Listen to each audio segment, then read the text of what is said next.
Okay, the next part you're going to want to do once you have all your ironing done, all your squares are cut, is to find a nice big spot on the floor, and this is a fun part to have the kids try to help you with, as long as they're old enough not to pick them up when you're not ready to. You want to go ahead and start laying them in rows or in blocks, however you're going to want to do them, and just keep piecing it together until you get it all how you want it.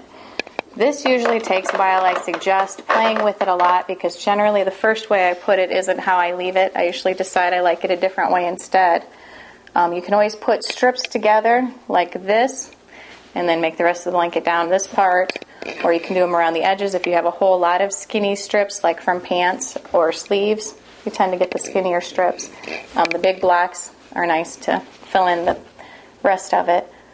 Be aware you don't want to put too many stretchy materials together. It's kind of nice if you can put other stuff in between. And you don't want to put anything that might bleed onto lighter colors because that always leads to disaster. So be careful.